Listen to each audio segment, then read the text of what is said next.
Moradabad collectorate सभागार के बाहर भारतीय किसान मजदूर यूनियन ने अपनी मांगों को लेकर एक दिवसीय धरना प्रदर्शन किया, जिसमें उन्होंने कुछ समय पहले कलेक्ट्रेट से रामगंगा विहार में शिफ्ट किए गए रजिस्ट्री कार्यालय को दोबारा उसी जगह पर लाए जाने की मांग की है। प्रदर्शनकारियों ने तर्क दिया है कि जमीन को बेचने और खरीदने वालों को सभी दस्तावेज कलेक्ट्रेट में मिल जाते थे, लेकिन अब उन्हीं कागजात के लिए परेशानियों का सामना करना पड़ता है। साथ ही उन्होंने आरोप लगाया कि श्रम विभाग में श्रमिकों की जन कल्याणकारी योजनाओं का लाभ दलालों की सांठगांठ से अपात्रों को मिल रहा है।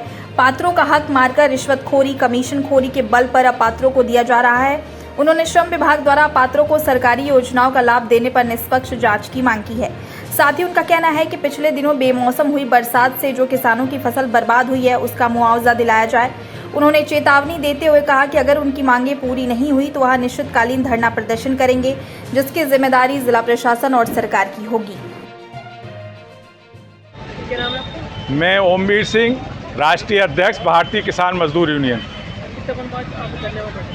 आज हम इसलिए धरने पर बैठने के लिए भारतीय किसान यूनियन मजबूर हुई है कि इससे पूर्व भी हमने जिलाधिकारी जी को 15 दिन पूर्व एक ज्ञापन दिया था, जिसमें हमारी मांग थी कि रजिस्ट्री कार्यालय जो रामगंगा विहार में है उसको मुरादाबाद कचहरी परिसर में लाने की हमने मांग की थी, लेकिन उस मांग को अभी पूर्ण नहीं किया गया।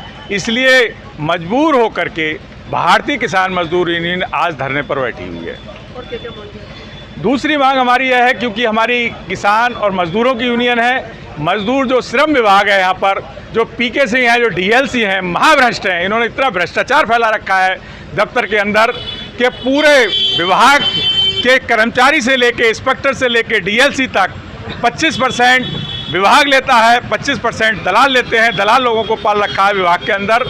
50% पर सारी योजनाएं जितनी भी मजदूरों को लिए संचालित हैं वो 50% पर जाकर के कहीं बात बनती है, और वो भी अपात्र लोग, क्योंकि अपात्र देने के लिए तैयार हो जाता है और पात्र मजदूरों को ये लाभ दिया जा रहा है। जो हमारे पात्र मजदूर हैं वो कहीं ना कहीं उन योजनाओं से वंचित हैं। भारतीय किसान मजदूर यूनियन मांग करती है कि हमारे जो पात्र मजदूर हैं उनको इन योजनाओं का लाभ सुचारू रूप से ईमानदारी के साथ मिलना चाहिए।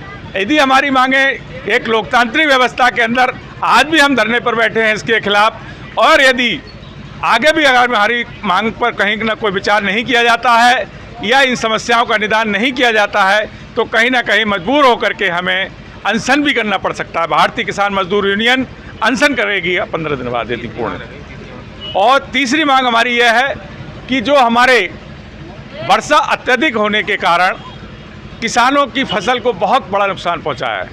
कहीं ना कहीं लेखपाल जो सर्वे करके रिपोर्ट लगा रहे हैं वो पहले ही जिसका नुकसान कम हुआ है उसका तो रिपोर्ट लगा देते हैं ज़्यादा की, और जिसका नुकसान ज़्यादा हुआ है कई बार वो उससे भी पैसा लेने का काम करते हैं। अगर वो नहीं देता है तो वो सर्वे की रिपोर्ट भी ठीक तरीके से नहीं भेज रहे हैं। तो ये हमारी मांग है माननीय जिलाधिकारी जी से कि सर्वे ठीक से कराया जाए और उसका उचित मुआवजा दिलवाया जाए किसानों के लिए।